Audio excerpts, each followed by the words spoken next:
Shar gave me a wonderful opening because he asked if spectral graph methods can be applied to networks. So here they are.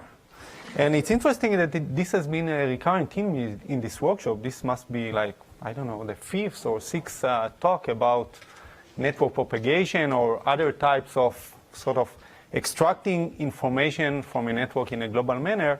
And what I'd like to do is to convince you that this is really, although it's quite simple or straightforward, people may say this is really a powerful tool for extracting information.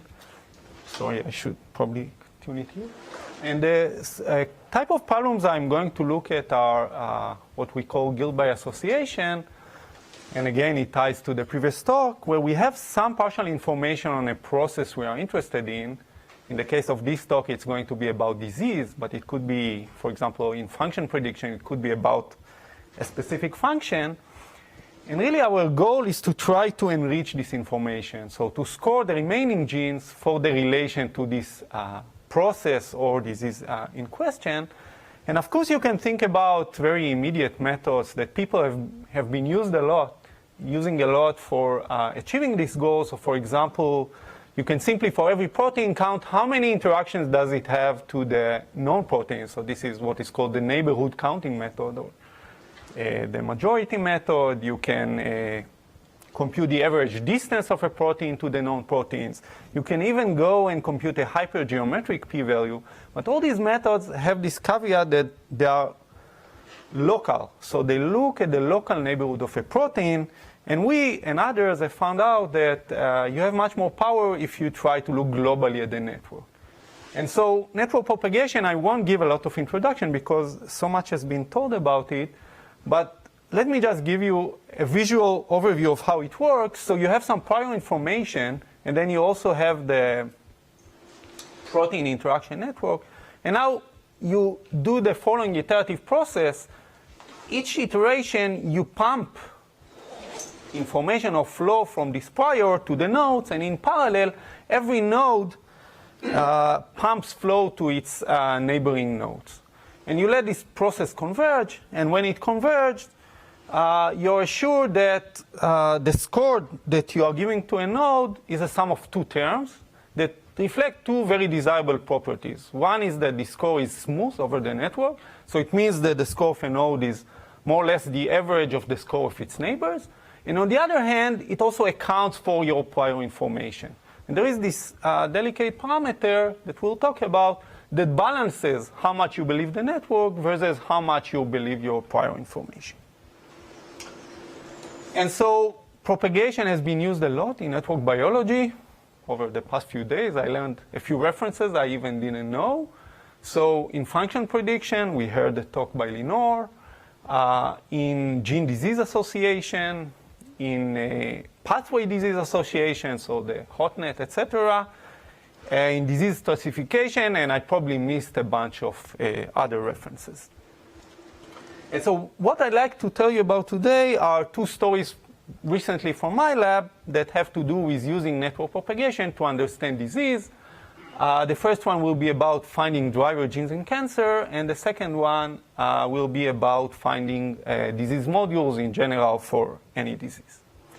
So I'll start with the first one. This is a collaboration with Mehmet Kuyater's group, and Mehmet is sitting here, and the main author is Matt Ruffalo.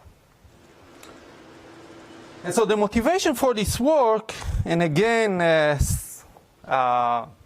has given a lot of motivation about it previously, as well as Fabio, is that when we measure, for example, by these cancer consortia, when we measure information about tumor samples, we have two problems. One of them is that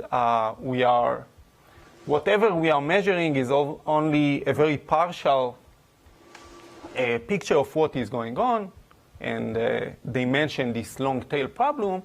And the other problem that we have is that we are measuring, we could measure different snapshots of different processes that are taking part in the cell, but so for example, we measure some upstream events in the form of mutations and some downstream events in the form of differentially expressed genes, but we are not observing things that are going on in the middle. And so our goal would be to integrate all the valuable information in order to learn new nodes in the middle that are involved in cancer. And so what you could do, and people have been doing, is, for example, to look at mutations and to average them across samples and then get a score for a gene, which will maybe indicate its involvement in cancer. But again, we have this long tail problem. So instead, what we are proposing to do, and we'll check that in a minute, is to propagate this information in the network and now average these and now get perhaps a richer picture of what is going on. And similar we could do for differential expression. So instead of taking the raw differential expression values, we could propagate them first in the network and then look at the information that is obtained. And so amazingly, when you do that, and I'll show you two data sets for which we have done that, so this one is breast cancer, you get an immense boost in performance. Okay, so for example, if you look at how well are you recapitulating known breast cancer genes as taken from the NCBI pathway, by just looking at the frequency in which they are mutated, then you get this mediocre rho curve. However, when you first propagate this information in the network, suddenly you get a boost of about 0.2 in the performance. And similarly, it goes for differential expression. So if you just take differential expression as is, you don't get much. The minute you propagate it in the network, you boost your performance. And again, this can be reproduced in another data set, and these are the two ones that we tried. And this one is glioblastoma. Yes?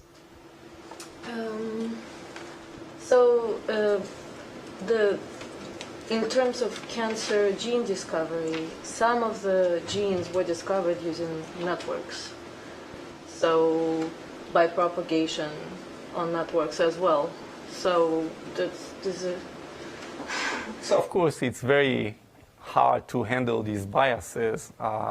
We are going to show, two validation sets, and of course, you can argue that everything we are doing is biased by experimentation, by people studying certain genes. So I don't know how to respond to that beyond that.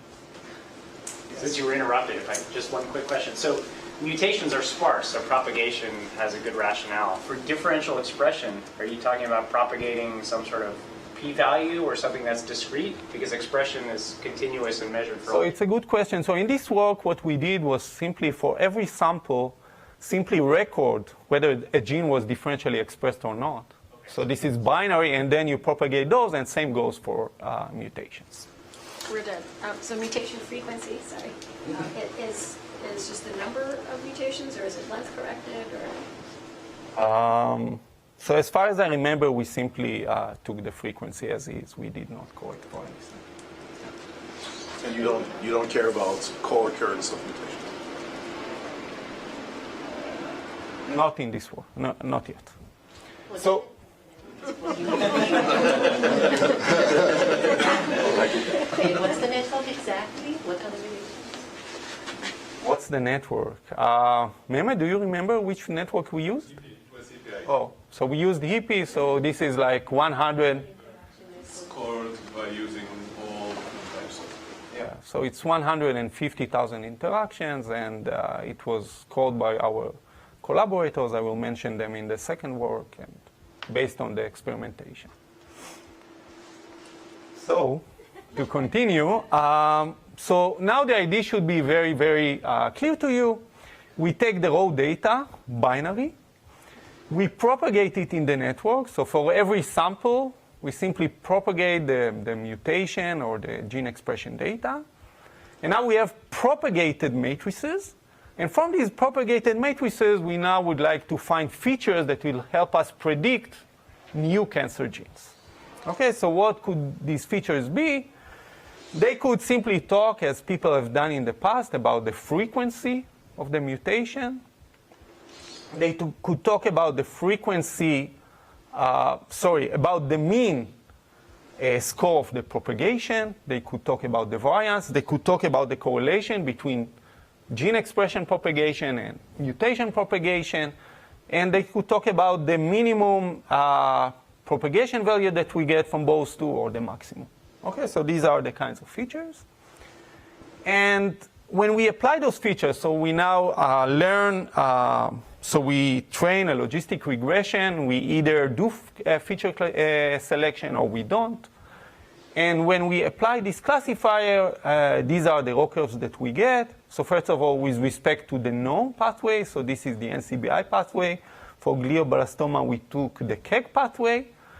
And this is an orthogonal validation set. We simply check how well are we performing, how well are we reproducing the cancer gene census. Okay, so maybe it answers your question, maybe not. And then we can ask ourselves, how much did we learn from mutations versus expression? So we find out that, at least in the two data sets that we tried, mutations perform somewhat better than expression, but the combined model has still some gain as opposed to each one of them. So we do gain something by integrating both mutation and expression. And in fact, when we look who is the top performing feature that gives us the best classification performance, it is the minimum propagation score. So if you look at the gene, you ask yourself, what is its minimum propagation score between propagating the mutations and propagating the expression? So if you take the minimum, how proximal is it to both of them? This is what gives the most power. And so you could ask yourself, well, you said there was one parameter in your method. So it's a very simple method, but still it has one parameter. You could ask yourself, how robust are your results to this parameter? And it turns out that the results are pretty robust. So you can see the curves here. So this is the AUC as a function of the parameter going from 0 to 1. And you can see that, more or less, the results are the same.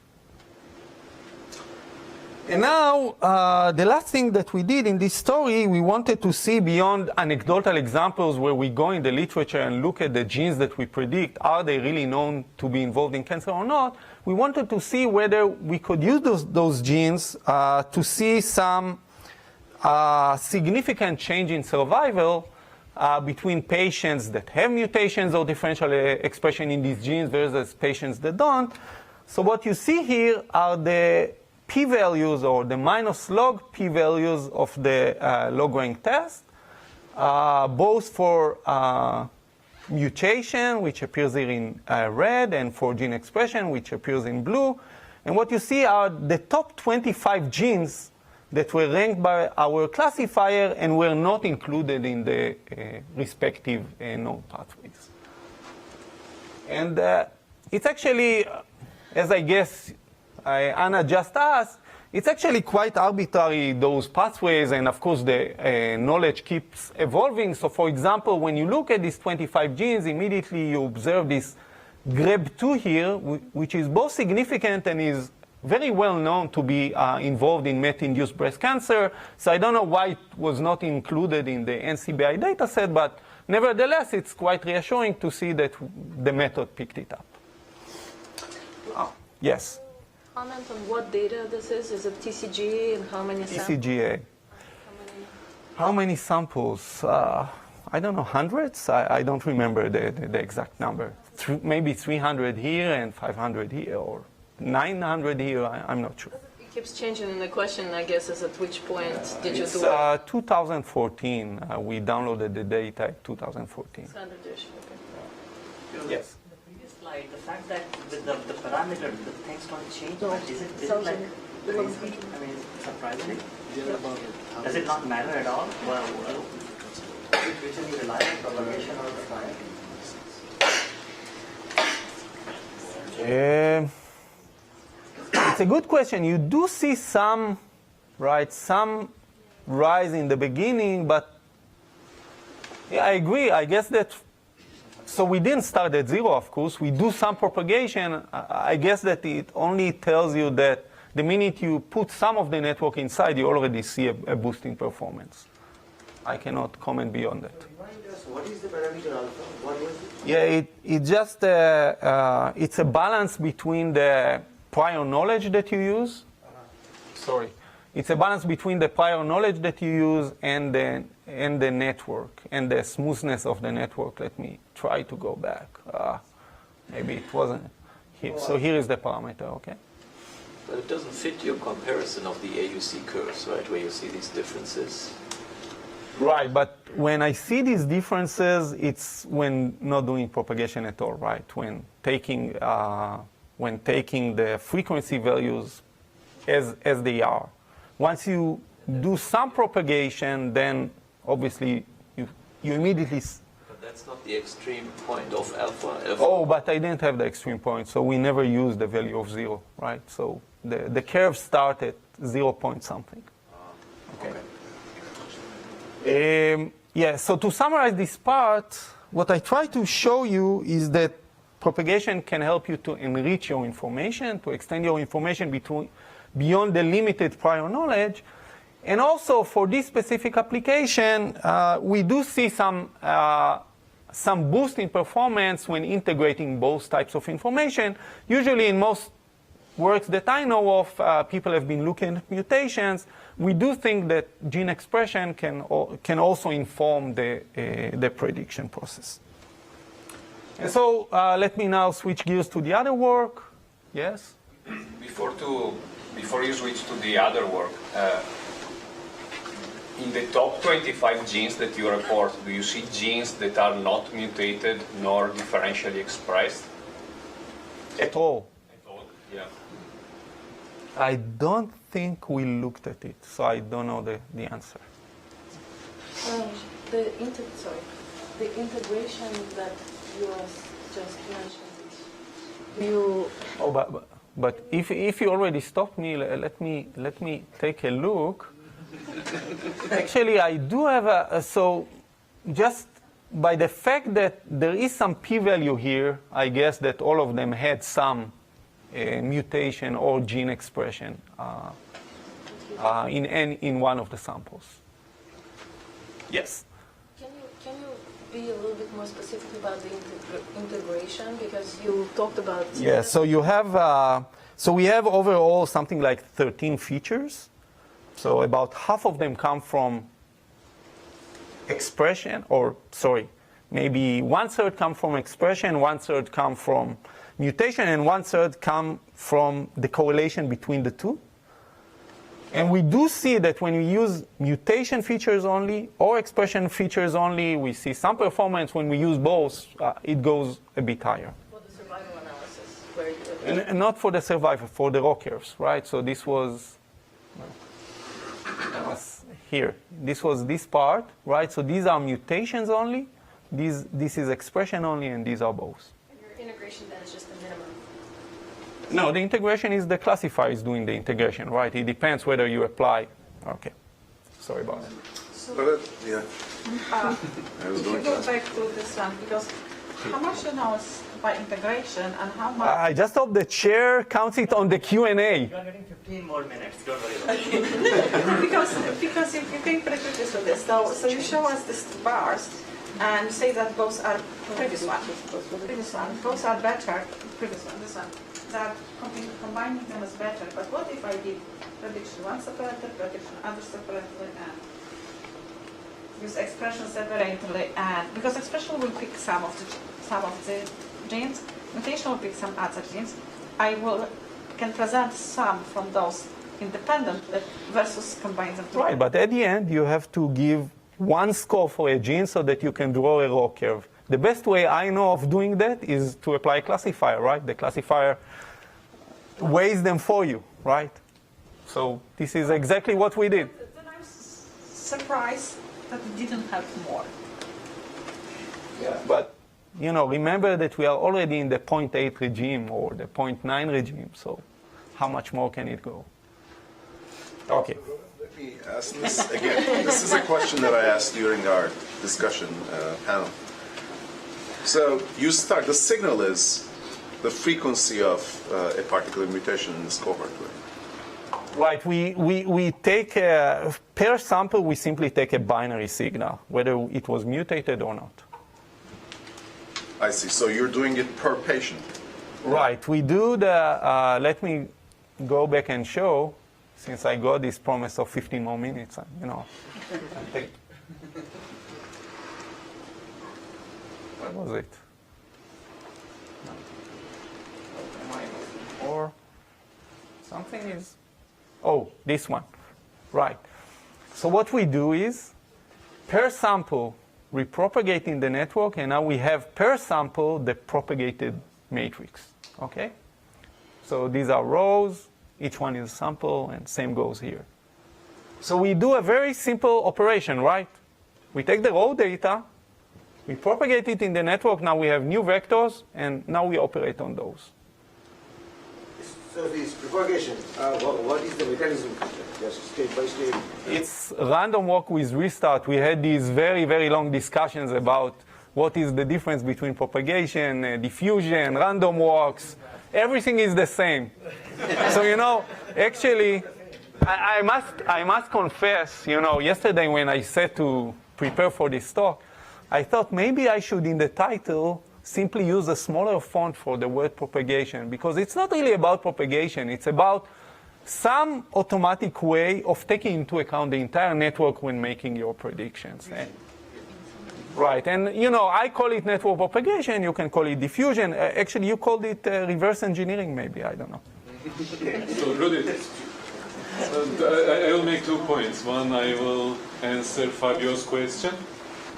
Right. So Fabio's question was, among the 25 that you showed, whether there was anything that wasn't differentially expressed or mutated in any of the samples. We actually looked at that, right? Because I mean that's one of our goals really. And among those 25, there are none. So there were none that were correlated with patient outcome.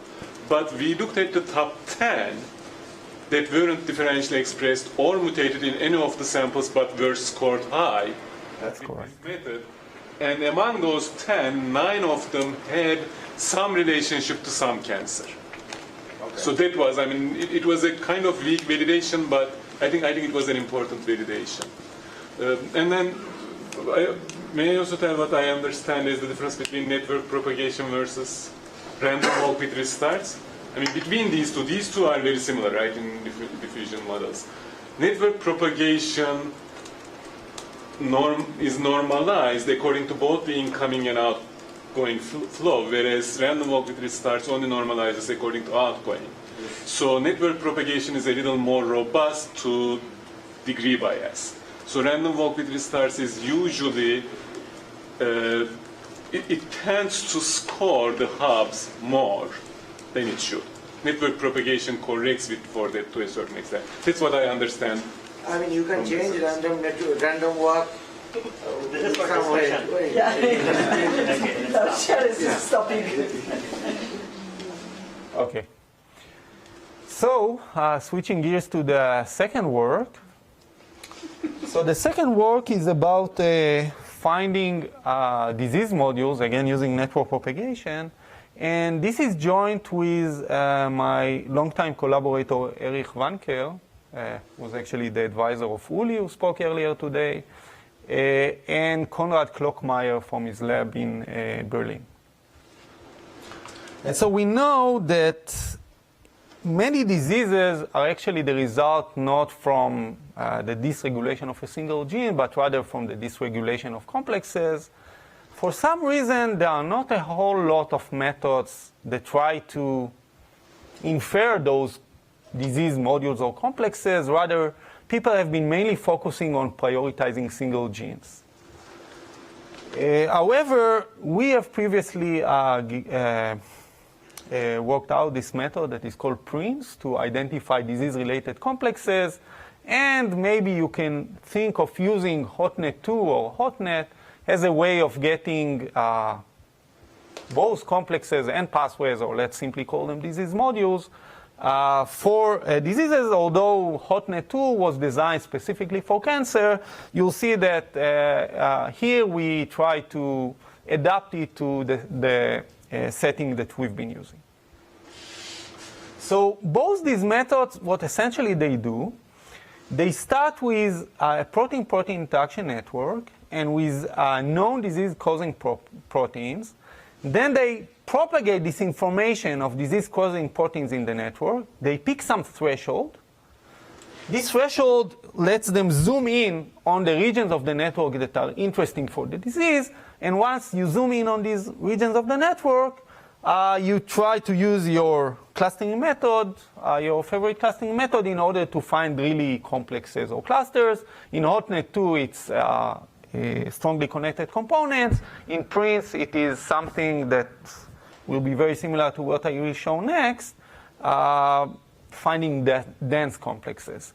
And in this work that I'll present today, what we actually identified are sort of two intervention points, 2 points that we thought could be improved in previous work. So one of them was, how do you choose this threshold? Can you choose this threshold in a statistical manner? Even promoting things that are maybe here, but in fact are statistically significant, and removing things that maybe are high up here, but are not statistically significant. And the second thing we try to improve is the finding of dense clusters. So previously it was done using some greedy approach, and we wanted to see what is the contribution of an optimal ILP approach to this problem. So let's start with the first thing, which is how do you choose a threshold for network propagation? So if you just do network propagation, then your scores really depend on the size of the prior information. So if the size of the prior information is 10, this is the distribution that you get for propagation scores. If it goes to 25, suddenly you'll see it's a bit higher. If you go to 100, it's a lot higher. So it means that when you are now going to operate on different diseases with different prior sizes, you cannot simply say I'll take a cutoff of 0.2 and hope that it will catch the real biology. So we make a very simple but yet a powerful suggestion. We simply say, let's normalize our propagation scores by comparing them to what would happen if you took random priors of the same size. So we simply compute empirical p-values for our propagation scores, and now we can simply take a cutoff of 0.05 or 0.01, and we know that what's above it is significant, what's below it is not significant. So this is one contribution. The other contribution is about finding dense clusters. So the way we score clusters is using a likelihood ratio test, which I talked about in the bootcamp. So essentially, we assume that in a protein complex, every interaction should be present with some high probability. On the other hand, our random model is of a degree preserving graph. We can also estimate the probability of an edge. It's the product of the degrees of the nodes over 2 times the number of edges. And so we can compute, for any suggestion of a complex, we can compute its likelihood score, which factors over the edges and non-edges of this complex. And since this score is essentially linear, if you take a log transformation, we can actually write quite easily down an ILP that solves it to optimality. So really gives you the top scoring cluster. So you don't need the greedy algorithm anymore. You can really, on these networks, using the propagation that really zooms you in on the regions that interest you, you can apply a full-scale ILP and just solve it to optimality. So your probabilities are based on Newman's modularity clustering. I mean, you could say that, but people before Newman, of course, realized that you can estimate these probabilities. Yeah, it's just the given degree sequence random model.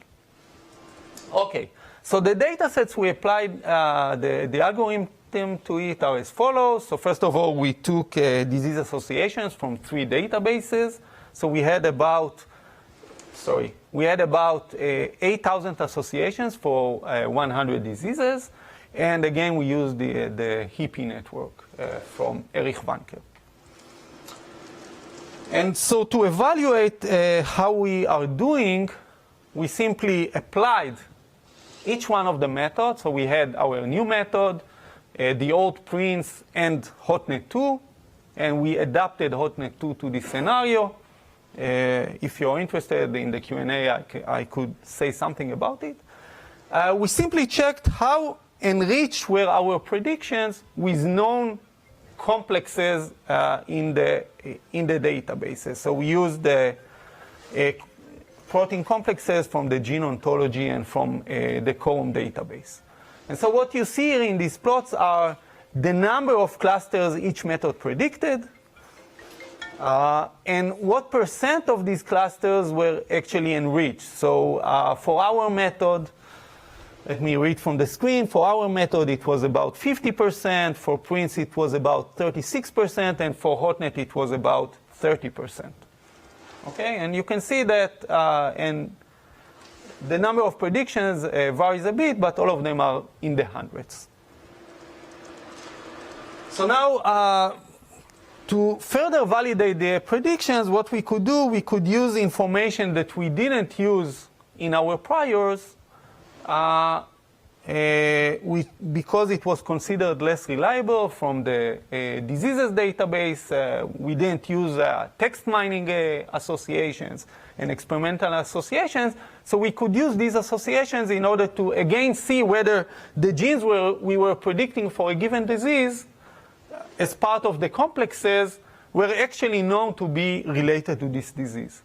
So again, we quantified it using a hypergeometric score, and we could see that our algorithm captured significantly 34 diseases. Prince captured a very similar number, while for Hotnet 2, unfortunately, I don't know why, only two of the diseases we saw a significant overlap. So the last validation that we did was to try to see whether we can boost. So of course, in these validations, the problem was that the validation sets were limited in scope. And so the question was whether we can further validate our predictions by using information from similar diseases. So the idea is as follows. Suppose I'm predicting several genes for a given disease, and I don't really know whether they belong to this disease or not. Then what I can see is whether they are known to be associated with similar diseases, and I can define my success as the best similarity each one of those genes attains to a similar disease. So the most similar disease to which each one of those genes is known to be associated average over the genes in my predictions.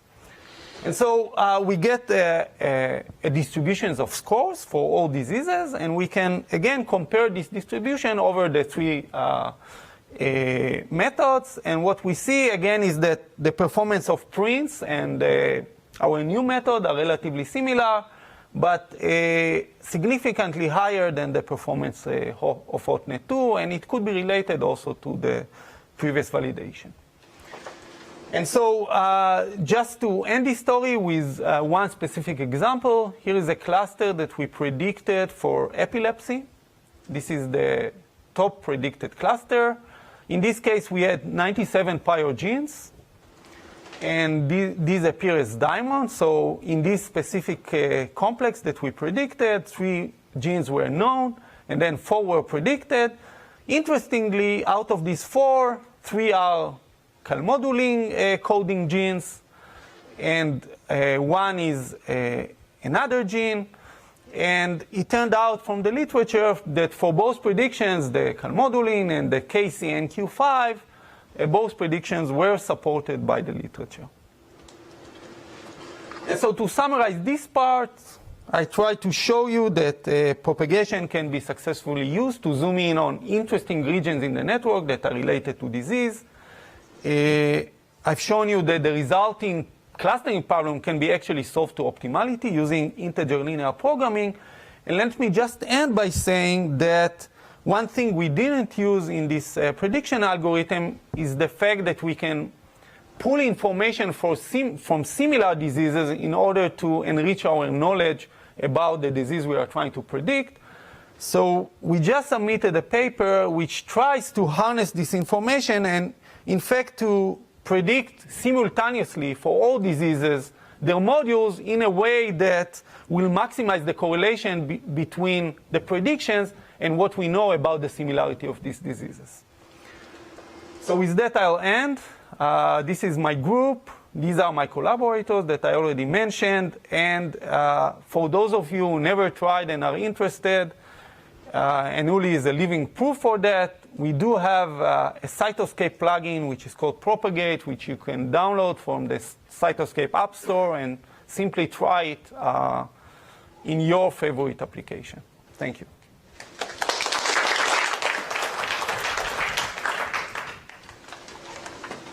When you do these validation by literature search things, have you ever given people a randomized list of predictions from your method? And That's a good approach to redirect your questions to some other speaker. I didn't. Actually done that, and it worked. It works. It's helpful, but yeah. So we didn't try that. Yeah. So what do you mean by it works? Well, so we gave a list of, I think it was 17, this was disease associations, so I gave 17 disease associations that came out of our method, as well as random disease associations to someone who, at that point, unconnected to the project, with a shelter at the top. And then they had to go to PubMed and say there's strong, weak, or no evidence in PubMed of this association. So they went and did that, and then we got the list back, and then pulled out which ones were random, which ones were our method, and then we compared. And for our method, at least, we got more strong ones than we expected. But so there can be a sensitivity difference. Was it statistically different? Yeah, it was significant. I don't remember the p-value. A reviewer suggested it, so we did it. But it worked out nicely. Yes. So I see the biological rationale for propagating the gene expression, but what's the reasoning behind propagating the mutation? So the mutations are discrete events, and so it's very simple. If you believe, all the evidence that we saw in the past few days, then cancer is a disease of pathways. Mutations target different genes in the same pathway. For each sample, you see a different mutation. If you propagate them, maybe you are able to really pin down the pathway. But what you would get, suppose that you end up with one gene that is never mutated, and yet the propagation hits it all the time. Would you call it a driver? I would argue not. But he doesn't want to find I would argue yes. the driver pathway, right? That's exactly. Well, if you're going for the pathway, yes, but for the first part of the talk, you're targeting genes. But Cheng, do you have this empirical information whether genes that were, reported in KEGG as belonging to a certain cancer were actually seen mutated in that cancer? So do you have this empirical information? I bet that there are some genes in known databases that we will agree on that were never seen to be mutated or maybe differentially expressed. So it could be. Maybe it's a limit of the data, right? Maybe when you have millions of samples, you'll see everything. But I don't know. Sorry, can I comment on this discussion? Sure.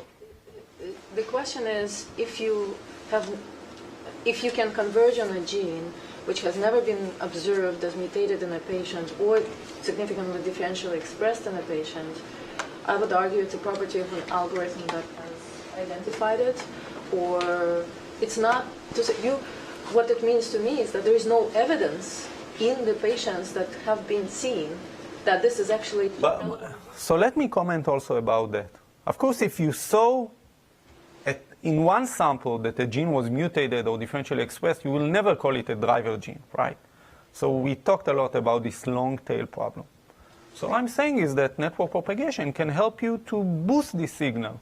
So even though it was maybe observed in one or two samples, because it's part of a pathway and because some other genes were observed, you might boost its score. So this is all I'm claiming. I'm not saying, not trying to argue about data. Yes? I'm not surprised that some of the more sophisticated methods didn't do with HotNet2 and whatever performed weaker. We saw something similar when we tried to implement some of the methods I talked about on Monday. And I think part of it is also that when people try to go to the wet lab and test diseases to be associated with genes, maybe they are also doing guilt by association to decide what to test. And so the set of genes that have been tested for a disease are very biased toward finding local samples. So I think that bias is in the data, which makes validation very, very hard when you're doing something that's more global. So when you find something more surprising, you're coming up with sort of the first evidence that would ask a wet lab person to spend time and money to validate. So, I mean, it's not surprising to me that the data of what we actually know is biased toward the things that are nearby. That's all. So to follow up on that, as Mehmet has just reminded me, we did look at those genes that were not mutated or differentially expressed, and we could find evidence for them, even though you would never spot them, when you looked at the raw data. So these global methods can sometimes identify things that are... No, definitely. I'm just as somebody who's a big advocate, as you are, for the global methods, I think it's really hard to find unbiased sets to validate that we're actually adding value. That we all agree. Okay. One last question. Yes, I always think about the big alphabet.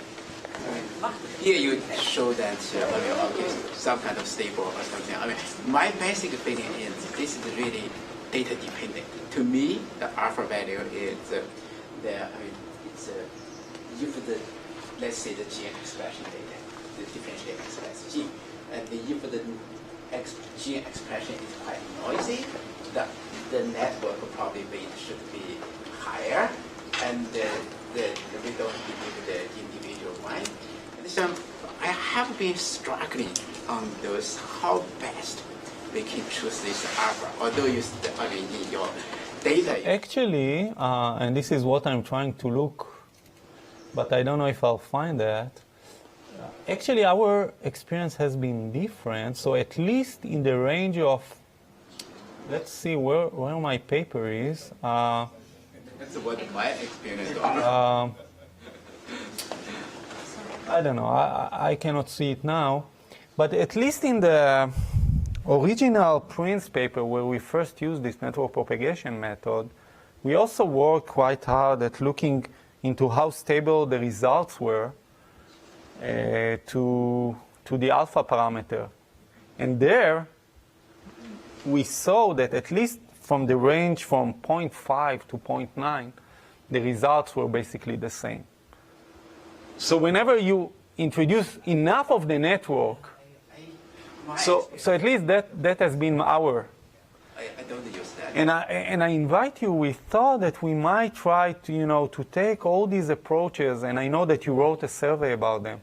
We would try to take all these approaches and agree on some standardized data, and just test them so that we can all believe what we are doing. So I invite you to participate in that. I have been struggling. What is the alpha? Like the Google, the gene, the page rank, they say, okay, so choose 0.2 or something like that. That's what, or 0.15. That's what they are using. I mean, here it's, I don't know. I'm struggling with myself. So, all right. So we'll get back into Google.